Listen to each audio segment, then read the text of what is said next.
हमने formal properties of matter ये topic last class में स्टार्ट किया था। सबसे इंपॉर्टेंट चीज अगर देखा जाए स्टार्टिंग में क्या थी, ये कन्वर्जन। ये कन्वर्जन आपको ध्यान में रखना है क्योंकि आज हम कई न्यूमेरिकल्स भी करेंगे जो जिसमें ये यूज होगा। क्लियर? ठीक है। C upon 100 is equal to F minus 32 upon 180 equals to K minus 273 by 100 degree centigrade, Fahrenheit और केल्विन में कन्वर्जन। ठीक है। केल्विन SI यूनिट होती है टेम्परेचर को मेजर करने की। ठीक है, हटा दो ये स्लाइड। ओके, फिर उसके बाद हमने थर्मल एक्सपांशन पढ़ा था। तो मेनली इस पूरे चैप्टर के अंदर दो इंपॉर्टेंट टॉपिक है, एक है एक्सपांशन और दूसरा है कंडक्टिविटी। तो एक्सपांशन हमने पढ़ा था पिछली क्लास में। तीन तरह के एक्सपांशन हो सकते हैं, लीनियर मतलब कि वन डायमेंशनल, एरिया वाइज जिसमें 2D होगा, और तीसरा वॉल्यूम वाइज जो कि 3D होगा, है ना। और जब हम लीनियर एक्सपांशन की बात करते हैं तो उसमें लेंथ चेंज हो रही है। ठीक है, तो जो चेंज इन लेंथ है वो प्रोपोर्शनल होगा किसके, टेम्परेचर चेंज के। चेंज इन टेम्परेचर जिसको हम किससे डिनोट करते हैं, डेल्टा T से। टेम्परेचर बढ़ेगा लेंथ बढ़ेगी, नॉर्मली ऐसा ही होता है। ठीक है, और किसके प्रोपोर्शनल होगा, ओरिजिनल लेंथ या एक्चुअल लेंथ के L के। फिर जब हमने प्रोपोर्शनैलिटी का सिंबल हटाया तो एक कांस्टेंट आया अल्फा। क्या था अल्फा, सिद्धि क्या था अल्फा, किसका कोफिशिएंट, क्या बोलते हैं coefficient of linear expansion. Clear हो गया ये चीज। इसके बाद हमने कुछ और चीजें देखी कि भाई अगर हमको न्यू लेंथ निकालनी है तो क्या हो जाएगा, old length plus change in length मतलब कि डेल एल। याद रखना यही फॉर्मूला घुमा फिरा के कई क्वेश्चन में लगेगा, तो कंसेप्ट दिमाग में रखना। डेल एल की जगह पे क्या आ जाएगा, अल्फा एल डेल टी आ जाएगा, एल कॉमन निकलेगा। ये सारा अलग अलग एक्सप्रेशन फॉर्मूला हमने देखा था। यहां तक क्लियर हो गया। फिर हमने एरिया के लिए किया था, तो कौन कौन सी चीजें वहां बदल गई। जब हमने एरियल एक्सपांशन देखा या एरिया का एक्सपांशन देखा तो क्या क्या बदलाव हुआ इन सब में। अल्फा की जगह पे क्या आ गया, बीटा, और बीटा का नाम क्या आ गया, coefficient of areal expansion. L की जगह पे क्या आ गया, ए। एल की जगह लेंथ की जगह पे एरिया आ गया। और जब हमने यही काम वॉल्यूम के लिए किया तो एल की जगह पे क्या आ गया, बी, और अल्फा की जगह पे क्या आ गया, गामा। याद आया ये पूरा। फिर हमने इन तीनों के बीच में रिलेशन भी डिराइव किया था। क्या था रिलेशन, रिलेशन क्या था, बीटा इज इक्वल टू, पहले बीटा और अल्फा के बीच में निकाला तो बीटा इज इक्वल टू क्या निकला था, 2 अल्फा।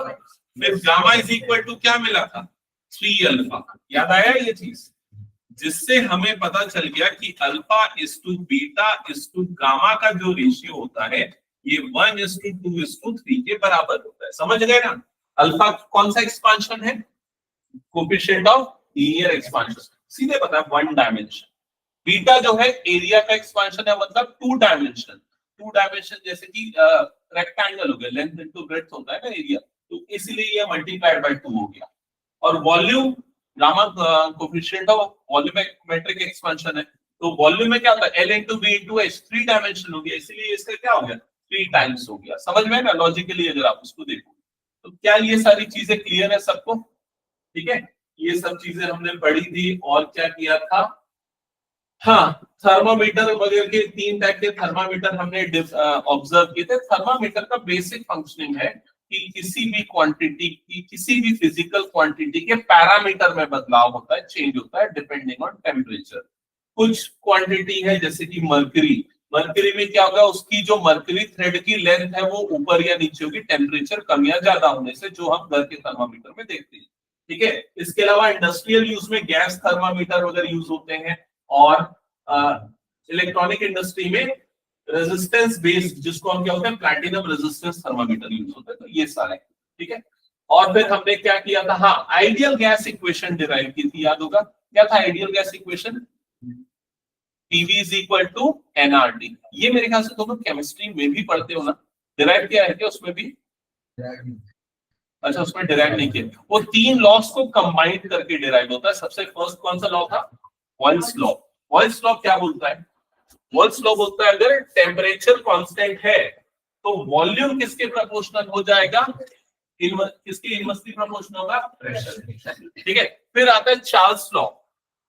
उसने किसको कांस्टेंट रखा? प्रेशर को। और ऑब्जर्व किया कि वॉल्यूम किसके प्रोपोर्शनल हो गया? टेम्परेचर के। इस चीज को ना दिमाग में ऑब्जर्व भी करो। ऑब्जर्व करो मतलब कि क्या, टेम्परेचर बढ़ेगा तो प्रेशर, तो वॉल्यूम क्या होगा? बढ़ेगा। मतलब अगर टेम्परेचर, मान के चलो एक गैस चैम्बर है, उसके अंदर टेम्परेचर बढ़ा रहे हो तो वॉल्यूम बढ़ रहा है। कभी देखा है कि नहीं, कुछ चीज फट जाती है, क्यों फट जाती है? टेम्परेचर बढ़ाओगे तो अंदर क्या होगा, उसका टायर फटता है। देखते भी नहीं, क्योंकि बाहर का जब टेम्परेचर बढ़ जाता है गर्मियों के दिनों में, तो गर्मियों के दिनों में अगर टेम्परेचर बढ़ेगा तो गैस का जो अंदर का एयर वॉल्यूम है वो बढ़ने लग जाएगा, इसके कारण वो ब्लास्ट हो जाता है ना।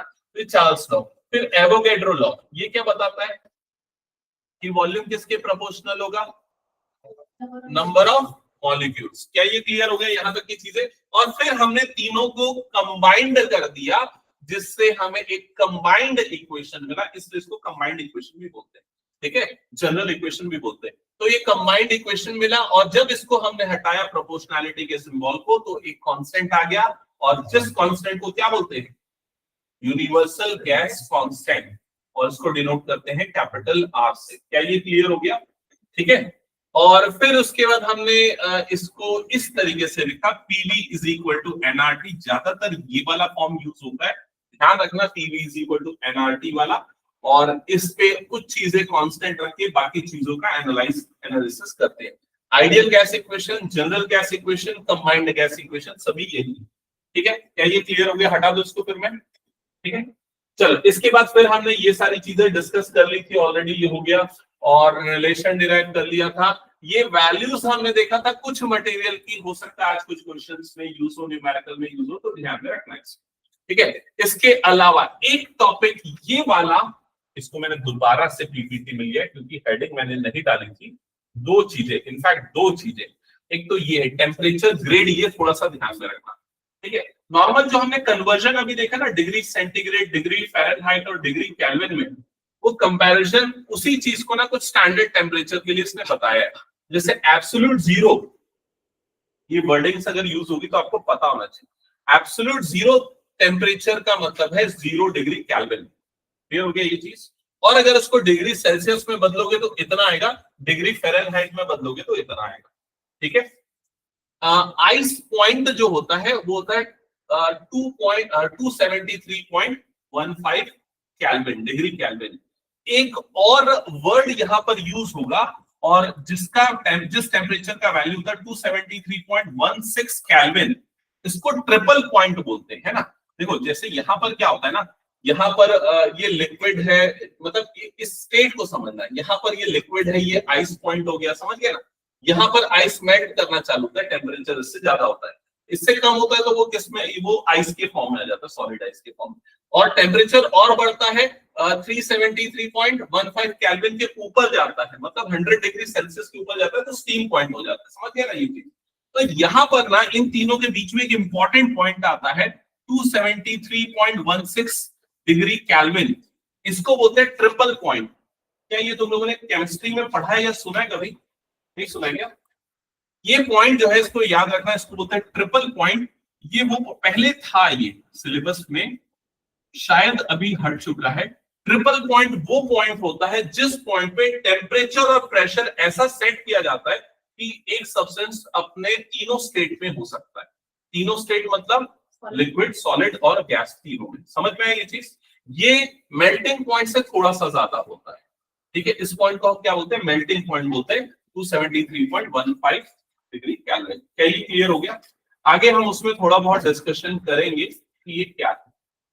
यहां तक की चीजें क्लियर हो गई? ओके, चलो आगे बढ़ते हैं नेक्स्ट। तो कुछ इंपॉर्टेंट चीज अगर नोट करना है तो ये नोट कर सकते हो, ये इसको बोलते हैं triple point. It is a point where temperature, it is the temperature at which is the temperature and pressure भी लिख दो, and pressure at which a substance can coexist on all three states, can coexist on all three states. State of matter, ये chapter है क्या chemistry में? ये हट गया, हट गया क्या? स्टेट ऑफ मैटर ये उस चैप्टर के अंदर आता था। ठीक है, यहां तक क्लियर हो गया सबका? ओके, चलो आगे बढ़ते हैं। नेक्स्ट में जो एक इंपॉर्टेंट चीज आप लोगों को बताने वाला था वो चीज कहां गई? यहां पर। हाँ, ये पॉइंट भी नोट डाउन कर लो, anomalous expansion of water, anomalous expansion of water.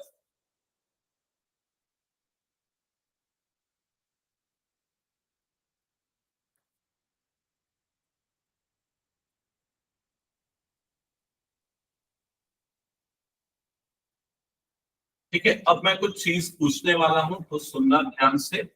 अभी जो हमने डिस्कशन किया करेंटली, उसके हिसाब से हमने क्या देखा कि टेम्परेचर अगर बढ़ता है तो वॉल्यूम बढ़ेगा। ये भी हमने डिस्कस किया है। किसी भी लिक्विड का, सॉलिड का, गैस का, गैस में ज्यादा होता है, लिक्विड सॉलिड में उतना ज्यादा ऑब्जर्व नहीं होता, बट टेम्परेचर राइज होता है तो वॉल्यूम क्या होता है? राइज होता है। क्लियर? इसका उल्टा स्टेटमेंट मैं क्या बोलूंगा? टेम्परेचर अगर कम होगा तो वॉल्यूम क्या होगा? कम होगा। ऐसा ही होगा। तो अगर वाटर के केस में देखा जाए, मान लो ये 100 डिग्री का टेम्परेचर है, ठीक है, सेंटीग्रेड या सेल्सियस ले रहे हैं, 100 डिग्री है, तो उसका वॉल्यूम बहुत ज्यादा है, लेकिन टेम्परेचर कम करते जाऊंगा तो उसका वॉल्यूम कम होते जाएगा। समझ में आ रहा है कि नहीं? ये चीज ऐसा कंटिन्यू होना चाहिए, लेकिन एक्चुअल में वाटर के साथ ये ऑब्जर्व किया गया कि जब उसके टेम्परेचर को 4 डिग्री सेल्सियस से और कम किया जाता है तो उसका वॉल्यूम और कम होने की बजाय बढ़ता जाता है। समझ में आ रहा है कि नहीं? ये चीज, ये सारी चीजें क्यों होती है, ये पूरा केमिस्ट्री का पार्ट है। केमिस्ट्री में ये सारी चीजें पढ़ते हैं, अभी या बाद में मुझे नहीं पता कब पढ़ते हैं, लेकिन हम सिर्फ उसके बिहेवियर को ऑब्जर्व कर रहे हैं फिलहाल। तो क्या हुआ, जैसे जैसे टेम्परेचर डाउन हुआ इस पॉइंट तक तो इसका वॉल्यूम भी डाउन हुआ, लेकिन इस पॉइंट से जब हमने टेम्परेचर को और कम करना चालू किया तो उसके वॉल्यूम में एक्सपांशन, थोड़ा सा ही लेकिन एक्सपांशन क्रिएट हुआ। क्या ये क्लियर हो गया सभी को? ठीक है, अब इसके बाद क्या होगा देखना, ध्यान से समझना। ये टेम्परेचर वर्सेस वॉल्यूम का ग्राफ था, यहां पर किसका ग्राफ है? टेम्परेचर वर्सेस डेंसिटी का ग्राफ है। ठीक है, तो देखो यहां पर टेम्परेचर जैसे जैसे हम बढ़ा रहे थे, या इस पॉइंट से ऑब्जर्व करो। अच्छा, डेंसिटी का फॉर्मूला क्या होता है पहले मैं बता दूं। डेंसिटी होता है मास अपॉन वॉल्यूम, है ना? तो अभी यहां पर ध्यान से देखना, इस ग्राफ को और उस ग्राफ को कंपेयर करते हैं। यहां पर अभी हम क्या कर रहे थे? टेम्परेचर को कम कर रहे थे। उल्टा देखना ना ग्राफ को, टेम्परेचर को कम कर रहे थे तो वॉल्यूम भी क्या हो रहा था? कम हो रहा था। क्लियर हो गया ये चीज? तो डेंसिटी यहां पर क्या होगा? बढ़ेगा, क्योंकि डेंसिटी वॉल्यूम का क्या है? इनवर्सली प्रोपोर्शनल है। समझ में आ रहा है कि नहीं? तो इसलिए देखो, जब हम हायर टेम्परेचर से लोअर टेम्परेचर की तरफ जा रहे हैं तो डेंसिटी बढ़ रही है, ग्राफ ऊपर की तरफ जा रहा है कि नहीं? क्या ये समझ में आ रहा है सभी को? तो यहां पर डेंसिटी बढ़ते जा रही है, लेकिन एक पॉइंट आया, कौन सा पॉइंट आ गया? 4 डिग्री सेल्सियस वाला पॉइंट आया, और उस पॉइंट पे इसकी डेंसिटी क्या हो गई? मैक्सिमम हो गई। समझ में आई ये चीज? फिर उसके बाद 4 डिग्री के बाद, अगर 4 डिग्री के बाद की बात करेंगे तो टेम्परेचर कम करने पे वॉल्यूम बढ़ने लग गया। समझ में आया कि नहीं? और वॉल्यूम बढ़ने लग गया तो डेंसिटी क्या होने लग जाएगी? कम होने लग जाएगी। तो इस पॉइंट के बाद डेंसिटी क्या होने लग गई? कम होने लगी। क्या ये क्लियर हो गया?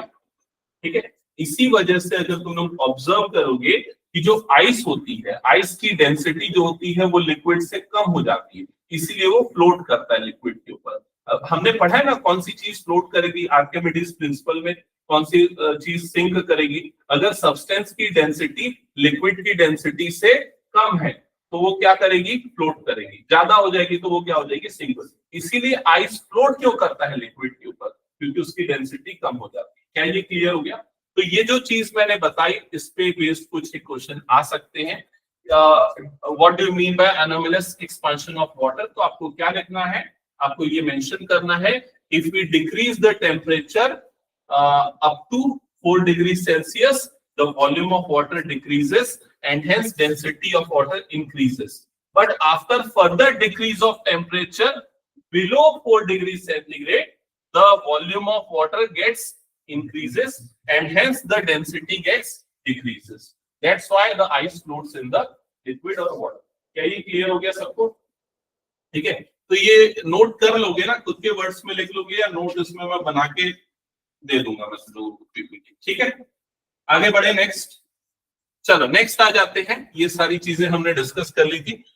दो इंपॉर्टेंट छोटे छोटे डेरिवेशन हमें करने हैं, जिसमें कुछ के न्यूमेरिकल भी आज होंगे, जिसमें सबसे पहला है variation of density with temperature. लिखो, variation of density with temperature. Variation of density with temperature. कितने अलर्ट हो अभी पूछता हूं मैं, समझ में आएगा कि नहीं, कितने ध्यान से सुना पिछले वाले पार्ट को, वो अभी मुझे समझ में आ जाएगा, ठीक है। हाँ तो चलो ध्यान से सुनना। अभी मैंने थोड़ा बहुत डिस्कस किया कि टेम्परेचर अगर बढ़ेगा तो वॉल्यूम में क्या फर्क पड़ेगा। वॉल्यूम बढ़ेगा कि कम होगा? टेम्परेचर बढ़ेगा तो वॉल्यूम बढ़ेगा, ये नॉर्मल कंडीशन है। वो वाटर के लिए कुछ एबनॉर्मल कंडीशन होती है कुछ डिग्री के बाद, ये नॉर्मल कंडीशन है, ठीक है। अब डेंसिटी का क्या होगा प्रियांशी? टेम्परेचर बढ़ेगा तो वॉल्यूम बढ़ेगा बोला वैभवी ने, डेंसिटी के बारे में क्या बोल रहे हो? वो बढ़ेगा कि कम होगा? वो डिक्रीज होगा। डेंसिटी क्यों डिक्रीज होगा? क्योंकि डेंसिटी का फॉर्मूला क्या होता है? Mass upon volume. तो डेंसिटी यहाँ पर क्या होगा? डिक्रीज होगा। डेंसिटी को किससे डिनोट करते हैं? यूजुअली रो से डिनोट करते हैं। तो रो की वैल्यू डिक्रीज होगी विद रिस्पेक्ट टू टेम्परेचर, ये हमने देख लिया। अब इसका मैथमेटिकल एक्सप्रेशन क्या होगा, कितना डिक्रीज होगा, उसका फॉर्मूला कैसे डिराइव करेंगे? तो बताओ फॉर्मूला कैसे डिराइव करेंगे? फॉर्मूला क्या बनेगा?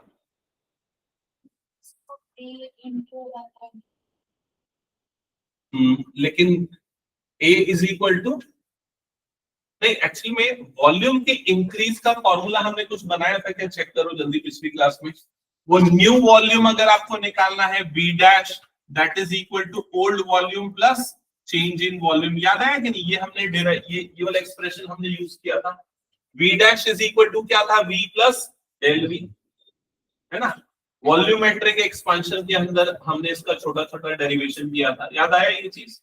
ठीक है। अब यहाँ पर V dash is equal to क्या हो जाएगा? V प्लस, अच्छा डेल V का एक्सप्रेशन क्या था याद करो जल्दी। डेल V पहले तो आएगा गामा, गामा का मतलब क्या हो गया? Coefficient of volumetric expansion. फिर क्या आएगा? इनटू V आएगा, फिर इनटू क्या आएगा? डेल T आएगा। क्या ये सारी चीजें याद आ गई? ठीक है। अब अगर मान के चलो इसमें से मैं V को कॉमन निकाल लेता हूं तो क्या बच जाएगा यहाँ पर? 1 plus gamma into del T. क्या ये सारी चीज क्लियर हो गई सभी को? जल्दी बताओ। डन। तो हमने ये वाला फॉर्मूला ऑलरेडी पहले डिराइव किया हुआ था, वॉल्यूम, न्यू वॉल्यूम निकालने का फॉर्मूला। अब मुझे चाहिए डेंसिटी, मुझे इसी तरह की इक्वेशन डेंसिटी के लिए चाहिए। तो डेंसिटी का फॉर्मूला भी क्या होता है हमने देखा, मास अपॉन क्या होता है? वॉल्यूम। तो एक काम करते, पहले इसको मास से डिवाइड कर देते, फिर इसका क्या कर लेंगे? रेसिप्रोकल। तो डिवाइडेड बाय मास कर लो दोनों तरफ, तो m dash v dash upon m हो जाएगा, और ये v अपॉन m हो जाएगा, और यहां पर आ जाएगा 1 प्लस गामा डेल टी। क्या यहां तक का एक्सप्रेशन समझ में आ गया सबको? ठीक है। अब हमें पता है जो डेंसिटी होती है वो मास अपॉन वॉल्यूम होता है, ठीक है। तो वॉल्यूम अपॉन मास को हम क्या लिखेंगे? 1 अपॉन डेंसिटी। समझ में आ गया कि नहीं? रेसिप्रोकल कर दिया और कुछ नहीं। तो इधर जो v डैश अपॉन m है वो क्या होगा? 1 upon rho dash. Rho dash का मतलब new density, that will be equal to v upon m क्या हो जाएगा?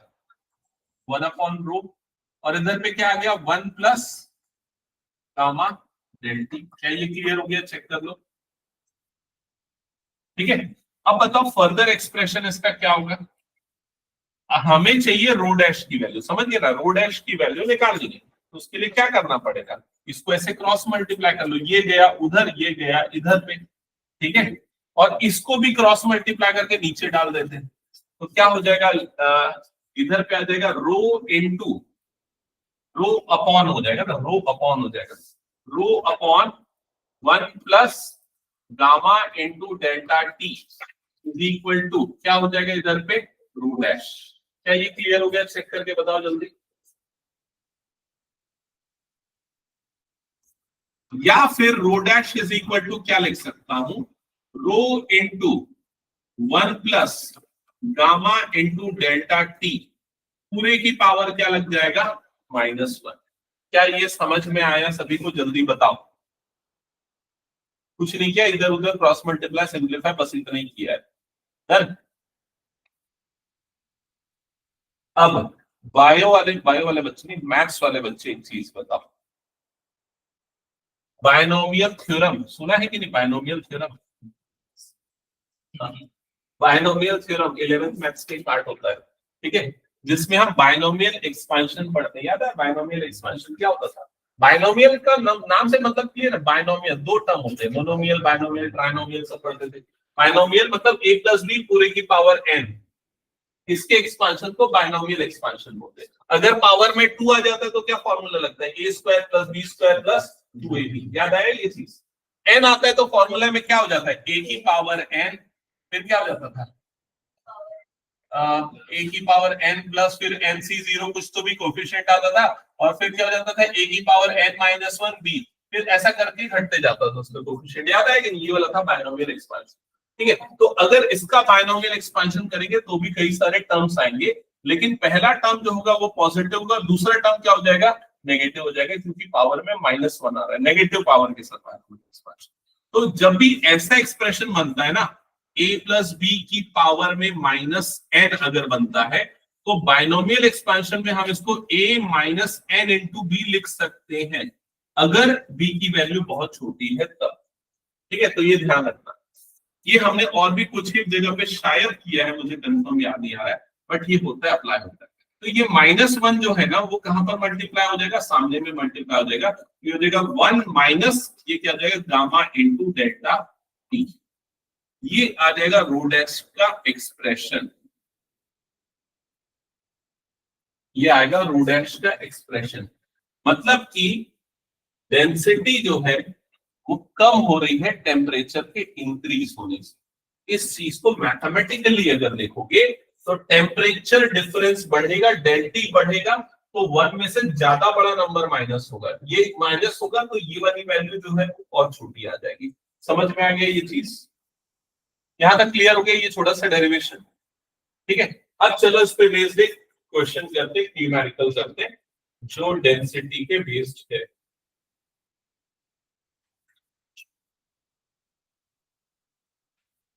कौन सा है मुझे याद नहीं है, ये वाला है।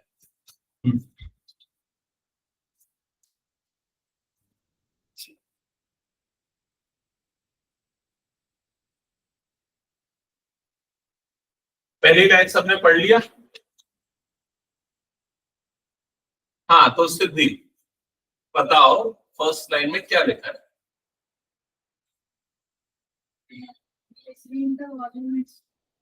हाँ, तो वॉल्यूम एक्सपेंशन या कोएफिशिएंट ऑफ वॉल्यूम एक्सपेंशन, उसको किससे डिनोट करते हैं? सिंबल क्या है उसके डिनोशन, नोटेशन का? गामा। तो ये किसकी वैल्यू दे दी गई है आपको? Gamma. Gamma is equal to question mark. यहां तक क्लियर हो गया? क्या फाइंड आउट करना है? तो सॉरी मैं गलत लिख रहा हूं, गामा गिवन है, गामा गिवन है, कितना गिवन है, 49 इंटू 10 रेज टू पावर -5। हाँ, क्या फाइंड करना है? Fractional change in its density. मैंने पिछली बार बताया था, फ्रैक्शनल चेंज अगर कभी वर्ड यूज होता है उसका मतलब क्या है, new value minus old value upon old value. तो डेंसिटी का फ्रैक्शनल चेंज मतलब new density minus old density divided by old density. ये चीज आपको निकालनी है। क्या ये समझ में आ गया? और क्या गिवन है? For a 30 degree rise in temperature, ये 30 डिग्री क्या है? टेम्परेचर का राइज मतलब डेल्टी, चेंज इन टेम्परेचर। सो डेल्टी की वैल्यू गिवन है, डेल्टी इज इक्वल टू गया 30 डिग्री। अभी तुम लोगों ने फॉर्मूला लिखा, क्या लिखा थोड़ा बताओ? ये डेंसिटी का लिखा ना, फॉर्मूला डिराइव किया था, क्या था formula? Rho dash is equals to rho 1 minus gamma into del T. क्या ये क्लियर हो गया? अब इसको ना ब्रैकेट खोल के अगर लिखूंगा तो rho dash is equal to rho minus rho into gamma del T, ऐसे ही बनेगा। क्या ये क्लियर हो गया? ठीक है, मैंने ब्रैकेट क्यों खोला? क्योंकि मुझे ये वाले टर्म चाहिए। ठीक है, तो ये वाले टर्म लाने के लिए अब क्या करना पड़ेगा, ये रो को इधर पे डाल दूंगा, तो लेफ्ट साइड पे क्या आ जाएगा, rho dash minus rho is equal to, इधर पे क्या हो जाएगा, minus rho into gamma del T. क्या ये क्लियर हो गया? अब इस रो को डिनोमिनेटर में डाल दूंगा, तो क्या हो जाएगा, rho dash minus rho upon rho is equal to minus gamma into del T. एक बार चेक करो यहां तक का एक्सप्रेशन क्लियर हो गया क्या सबको? डन, यहां तक क्लियर?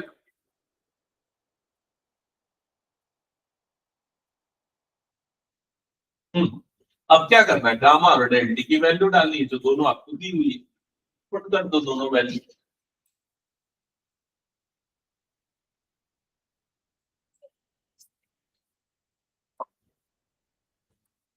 गामा की जगह पे आ जाएगा 49 into 10 to the power minus 5, del T की जगह पे आ जाएगा 30, हो जाएगा माइनस एक जीरो को इधर पे डाल के 10 टू दी पावर क्या लिख देते हैं, -4 लिख देते हैं। 3 मल्टीप्लाई कर देंगे, 3 मल्टीप्लाई करेंगे तो कितना आ जाएगा, 147। समझ में?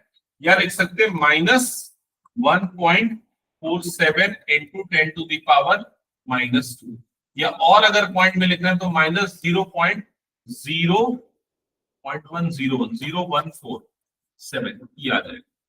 समझ गए क्या? ठीक है, यूनिट क्या होगी इसकी, यूनिट क्या होगी बताओ प्रियांशी, क्या यूनिट होगी?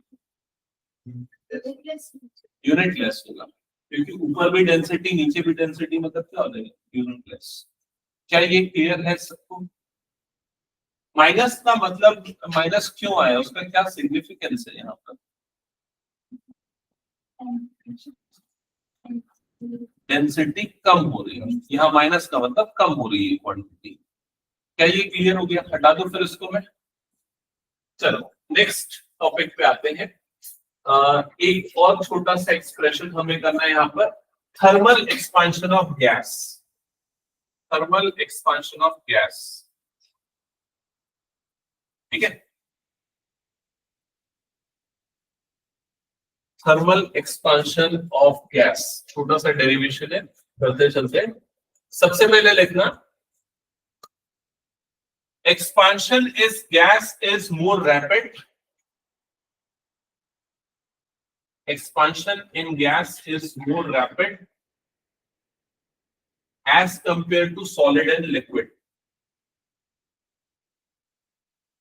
as compared to solid and liquid।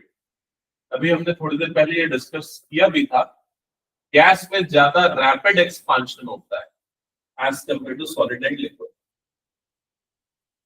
the coefficient of volumetric expansion for liquid, the coefficient of volumetric expansion, coefficient of volumetric expansion को किससे डिनोट करते हैं, गामा से। गामा के बारे में बोल रहा है। इन लिक्विड मतलब लिक्विड में इज इंडिपेंडेंट ऑफ टेम्परेचर, तो लिक्विड या सॉलिड के केस में ये टेम्परेचर के ऊपर डिपेंड नहीं करता, गामा का वैल्यू इंडिपेंडेंट होता है, independent of temperature. But in case of gas it is temperature dependent, it is temperature dependent, is temperature dependent, but ये गैस के लिए टेम्परेचर के ऊपर डिपेंड करता है। कैसे हम देखेंगे, ठीक है। नेक्स्ट पॉइंट लिखना, the coefficient of volumetric expansion, the coefficient of volumetric expansion, bracket में लिख लेना gamma, is calculated using is calculated using ideal gas equation at constant pressure. Using ideal gas equation at constant pressure. क्या ये note down कर लिया सबने? तो अभी जो आपने आखिरी लाइन जो लिखी है वो क्या लिखी है कि जो कोफिशिएंट ऑफ वॉल्यूमेट्रिक एक्सपांशन है, कोफिशिएंट ऑफ वॉल्यूमेट्रिक एक्सपांशन मतलब गामा जो है उसको हम कैसे कैलकुलेट करते हैं, किसको यूज करके कैलकुलेट करते हैं? Ideal gas equation. कौन सी कंडीशन में? एट कांस्टेंट प्रेशर, प्रेशर को कांस्टेंट रख। अब बताओ आइडियल गैस इक्वेशन क्या थी? PV is equal to nRT, तो हमने लिख दिया PV is equal to nRT। यहां पर प्रेशर को कांस्टेंट ले लेते हैं, प्रेशर को हमने ले लिया कांस्टेंट, ठीक है। N और R तो कांस्टेंट रहेंगे, R तो यूनिवर्सल कांस्टेंट है, N हो गया नंबर ऑफ मोल्स, ठीक है। तो यहाँ दो चीजें चेंज होंगी, कौन कौन सी चीजें चेंज होंगी? वॉल्यूम और टेम्परेचर। क्या ये क्लियर हो गया? अब अगर वॉल्यूम को चेंज कर रहे हैं तो उसकी चेंज को शो करने के लिए हम ये लिखते हैं, डेल वी लिख देते हैं, समझ गए ना? तो P इंटू हमने क्या लिख दिया? डेल वी, मतलब वॉल्यूम चेंज हुआ। और राइट साइड में NR तो कांस्टेंट है, तो क्या चेंज होगा? टेम्परेचर, तो उसको हम क्या लिखेंगे? डेल टी लिख देंगे। क्या ये क्लियर हो गया? ठीक है। अब ऊपर वाले को इक्वेशन नंबर 1 ले लो, नीचे वाले को इक्वेशन नंबर 2 ले लो। अब दोनों को डिवाइड कर दो, 2 डिवाइडेड बाय 1 करो। अब बताओ क्या एक्सप्रेशन आएगी?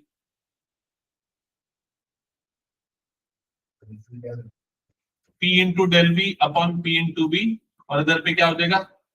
NR डेल टी अपॉन क्या आ जाएगा? NRT, ऐसा ही होगा। इधर से P कट जाएगा, NR कट जाएगा, तो क्या बचेगा? Del V upon V is equal to क्या हो जाएगा? Del T upon T. क्या ये क्लियर हो गया? सबको चेक करो, कंफर्म करो, ठीक है। अब इस चीज को ना मैं अभी फिलहाल के लिए इक्वेशन नंबर 1 इक्वेशन नंबर 3 देके छोड़ देता हूं, ठीक है। और हमें करना क्या है, मैं थोड़ा सा याद दिलाता हूं आपको। अभी आपने जो स्टार्टिंग की जो 2-3 लाइन लिखी थी ना, वो 2-3 लाइन में पहली लाइन क्या थी? आपने ये बताया कि गैस में जो वॉल्यूमेट्रिक एक्सपांशन होता है वो ज्यादा होता है as compared to liquid and solid. पहली लाइन में ये बताया। दूसरी लाइन में ये बताया कि जो कोफिशिएंट ऑफ वॉल्यूमेट्रिक एक्सपांशन है, मतलब जो गामा है, वो यहाँ पर गैस के केस में किसके ऊपर डिपेंड करता है? टेम्परेचर के ऊपर, है ना। और उसी का एक्सप्रेशन, मतलब गामा की वैल्यू आप निकालने जा रहे हो यहाँ पर। क्लियर हो गया ये चीज? तो गामा की वैल्यू हमें निकालनी है। अब गामा याद करो कहां पर आया था सबसे पहले, कहां पर इंट्रोड्यूस हुआ था? जब आपने ये वाला फॉर्मूला पढ़ा था। क्या पढ़ा था? Del B is equal to क्या था? Del B is equal to, पहले हमने याद है ना ये पूरा, डेल बी किसके प्रोपोर्शनल होता था? तो किसके प्रोपोर्शनल? टेम्परेचर के। डेल बी और किसके प्रोपोर्शनल होता है? वॉल्यूम के। दोनों को कंबाइन किया तो क्या है? Del B is proportional to V into del T. ये आया था ना, ये डेल टी का। तो del V is equal to क्या आया था? Gamma V into del T. याद आया ये चीज? तो यहां पर सबसे पहली बार हमने देखा था गामा को, ठीक है। तो अगर मान के चलो मुझे गामा की वैल्यू चाहिए, है ना, गामा की वैल्यू अगर मुझे चाहिए तो गामा की वैल्यू यहां से कैसे निकाली जा सकती? गामा इज इक्वल टू क्या हो? Del V upon del T into B. क्या ये समझ में आ गया? Del V upon del T into B. क्या ये समझ में आ गया? ये गामा की वैल्यू होगी। अब गामा की वैल्यू यहां से लाने के लिए क्या करना पड़ेगा? देख के बताओ। Del V upon del T चाहिए, और क्या चाहिए? मल्टीप्लाइड बाय बी चाहिए। तो कुछ नहीं करो, ये डेल टी को नीचे क्रॉस मल्टीप्लाई करो, तो इधर पे क्या हो जाएगा? Del V upon del T into B, that is equals to क्या बचेगा यहाँ पर? 1 अपॉन टी। समझ में आ रहा है कि नहीं मैंने क्या किया? और ये पूरी वैल्यू एक्चुअल में किसकी वैल्यू है? गामा की वैल्यू। तो इस पूरे को किससे रिप्लेस कर देंगे? गामा से रिप्लेस कर देंगे। तो गामा इज इक्वल टू कितना आ गया? 1 अपॉन टी। क्या ये समझ में आया सभी को? ठीक है। तो ये जो हमें मिला है coefficient of volumetric expansion for gas, ये कौन सी कंडीशन में मिला है? जब हमने प्रेशर को क्या रखा था? कांस्टेंट। इसलिए इसे हम गामा सब्सक्रिप्ट पी से डिनोट करेंगे, क्योंकि ये उस कंडीशन में है जब प्रेशर क्या है? कांस्टेंट। क्या ये क्लियर हो गया? बताओ जल्दी। हो गया यहां तक? अब एक चीज यहां पर लिख लेना, ये गामा पी क्या डिनोट करता है वो लिख लेना, coefficient of volumetric expansion eight constant pressure, eight constant pressure. क्या ये क्लियर हो गया?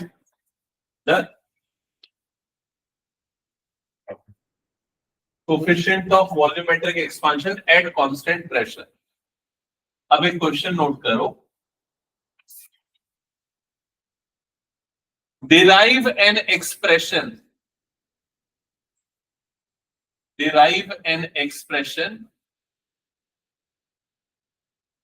for coefficient of volumetric expansion, derive an expression for coefficient of volumetric expansion at constant volume, at constant volume।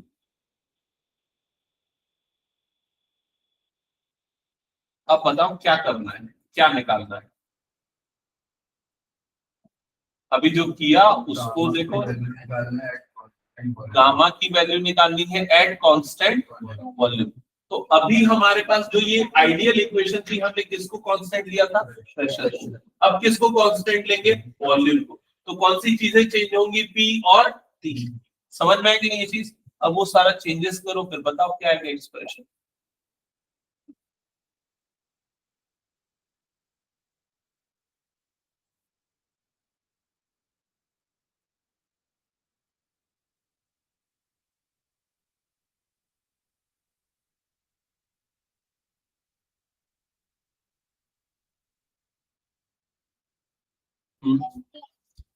n number of moles है, तो वो constant है एक given mass के लिए।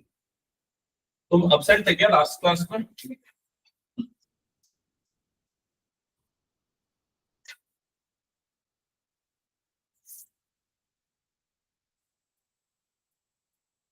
ओके, तो सेकेंड केस में फिर से वही प्रोसेस चालू किया होगा, PV is equal to NRT.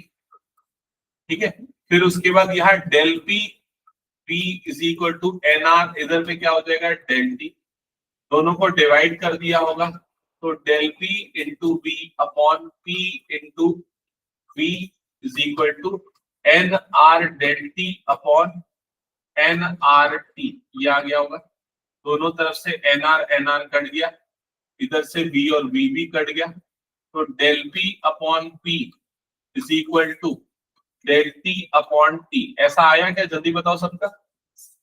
फिर क्या करना है, ये जो डेल t है इसको क्रॉस मल्टीप्लाई करके इधर डाल देना, तो डेल p अपॉन ये क्या हो जाएगा?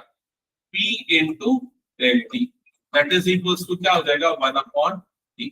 क्या ये क्लियर हो गया? तो इस चीज को हम पिछली बार किससे डिनोट कर रहे थे? गामा p से।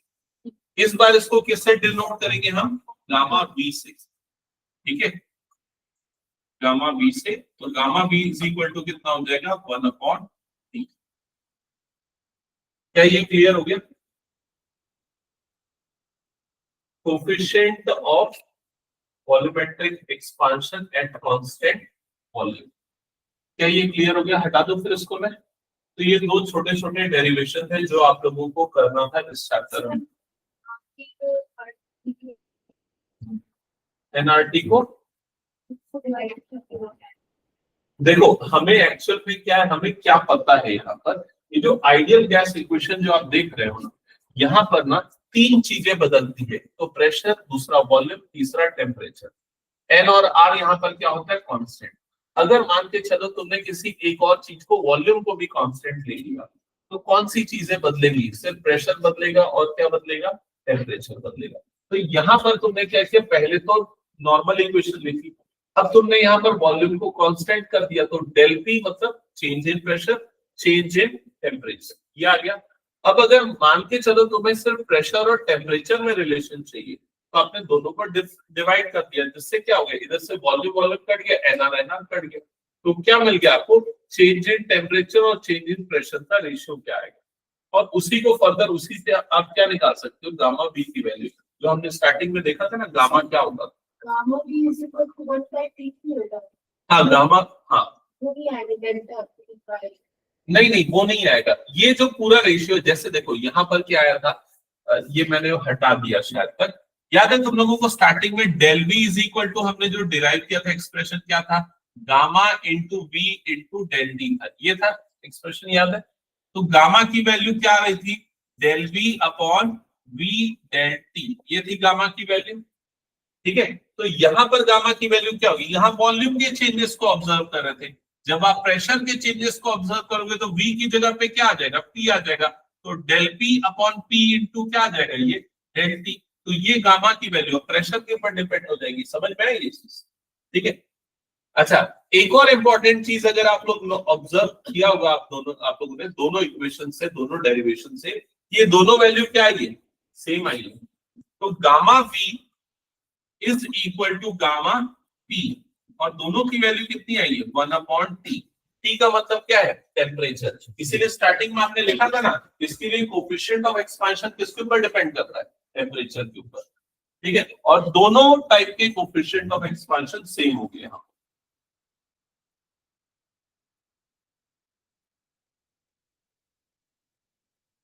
क्लियर, हटा दो फिर इसको मैं। चलो अब एक काम करते हैं, कुछ न्यूमेरिकल्स करते हैं इस पे बेस्ड। सबसे first numerical NCERT based numerical है, एनसीईआरटी बेस्ड न्यूमेरिकल है,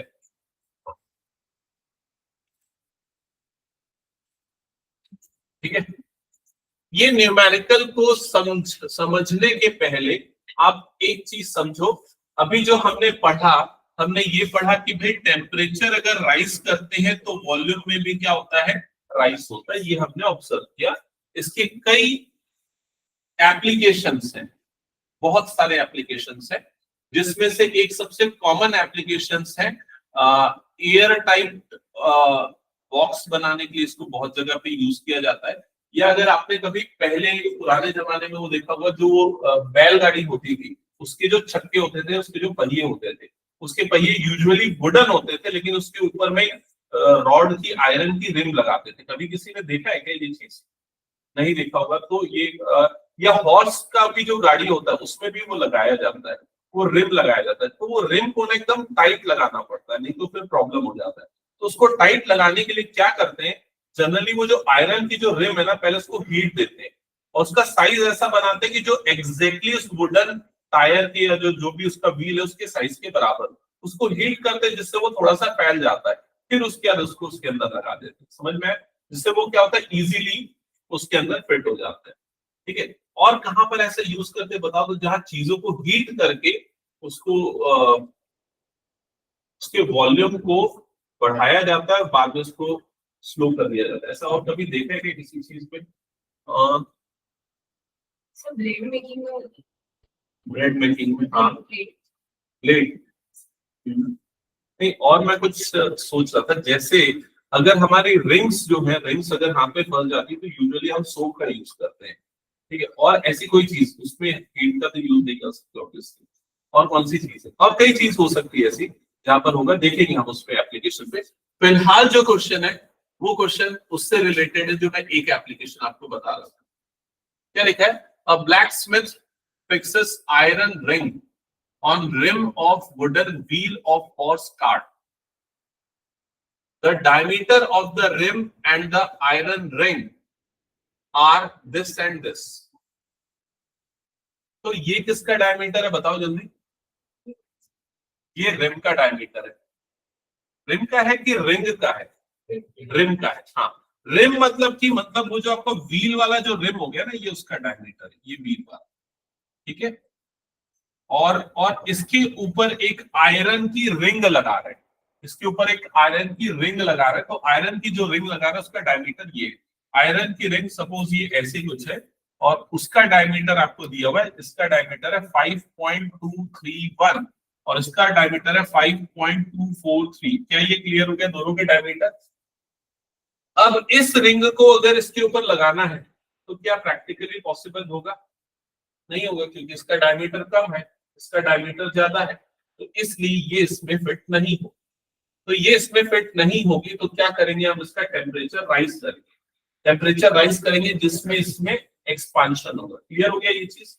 एक्सपांशन होगा फिर वो इसके अंदर फिट हो जाएगा। क्या ये क्लियर हो गया सभी को? तो क्वेश्चन में वही लिखा है। ये जो अभी इसका जो डायमीटर दिया है ये कौन से टेम्परेचर पे दिया है? 27 डिग्री सेल्सियस टेम्परेचर पे है। To what temperature should the ring be heated? इसको कितने टेम्परेचर तक हीट करना पड़ेगा as so as to fit the ring on the wheel, जिसके कारण ये किसमें फिट हो जाए? इसमें। क्या ये समझ में आया सभी को? अब बताओ इसमें कौन सा कंसेप्ट लगेगा, कौन सा फॉर्मूला लगेगा?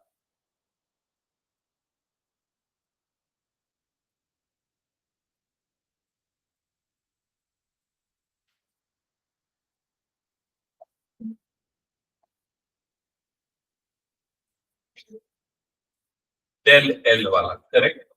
तो ये एक्चुअल में ना इस रिम की, इस रिंग की ये एक्चुअल लेंथ है, ओरिजिनल लेंथ है एल।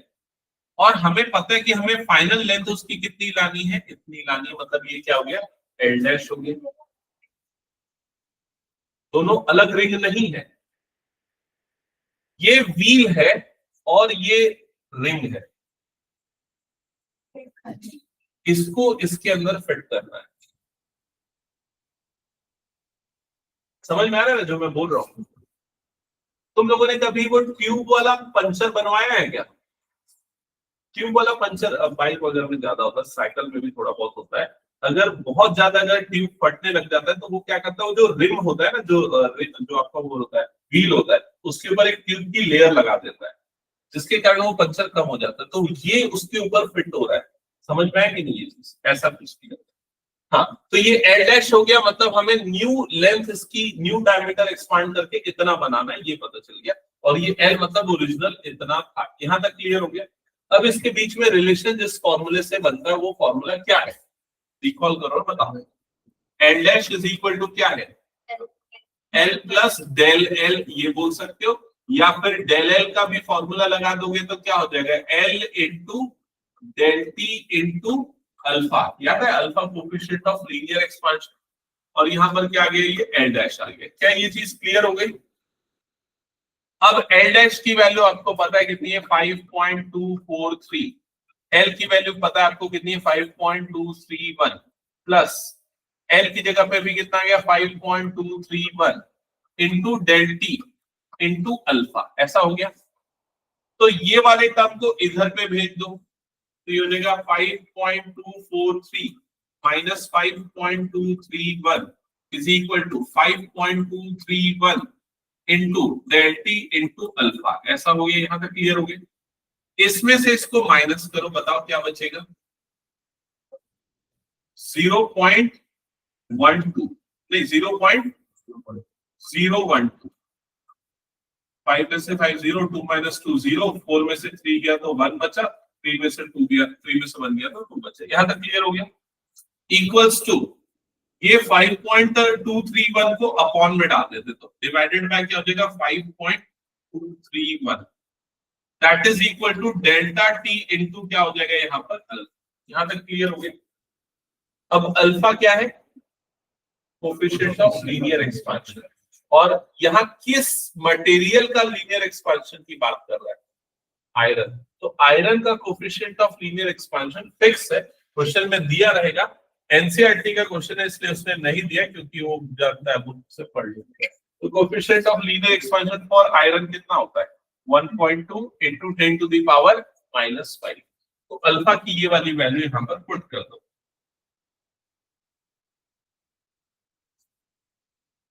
तो यहां पर आ जाएगा del T into 1.2 into 10 to the power कितना हो गया? -5। अच्छा, इसको भी वैसे ही कुछ लिख सकता हूँ क्या? 2 पॉइंट इधर जाएगा तो कितना हो जाएगा? 1.2 इंटू 10 टू दी पावर कितना बन जाएगा? -2 डिवाइडेड बाय इधर आ जाएगा 5.231। यहां तक क्लियर हो गया? अब ये 1.2 और ये वाला 1.2 काट दो, ठीक है। इधर पे 10 की पावर -5 को डाल दो नीचे, तो ये कितना बनेगा 10 की पावर +5।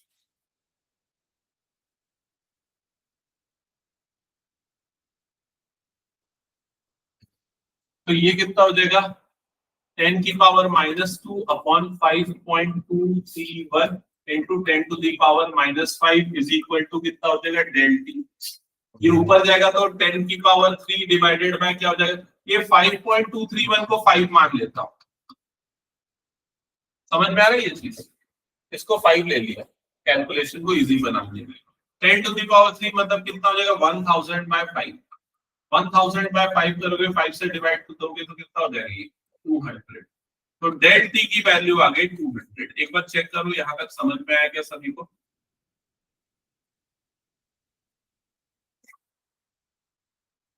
डेल टी की वैल्यू हमने निकाली 200, मतलब टेम्परेचर में कितना चेंज करना पड़ा ये वो बता रहा है, कितने का चेंज करना पड़ा 200 डिग्री सेल्सियस का, ठीक है।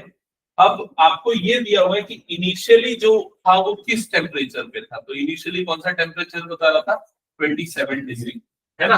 तो यहाँ पर जो नया टेम्परेचर है वो निकालना है, तो ये डेल टी का मतलब T2 नया temperature minus T1 actual temperature, that is equal to कितना होगा 200।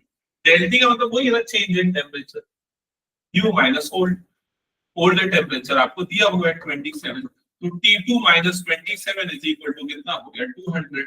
तो इसको इधर डाल दो तो T2 की वैल्यू कितनी आ जाएगी 27 डिग्री सेल्सियस। क्या ये क्लियर हो गया, आया कि नहीं समझ में, ठीक है। एक बार चेक करते हैं आंसर क्या आया है। हाँ इसका आया है 218। ये 218 इस वजह से है क्योंकि हमने ना थोड़ा सा राउंड ऑफ कर दिया, 5.231 ले लिया था, वो 5 ले लिया था, इस वजह से। क्लियर हो गया सबको ये, ठीक है। और कुछ न्यूमेरिकल है अगली क्लास में करेंगे नेक्स्ट।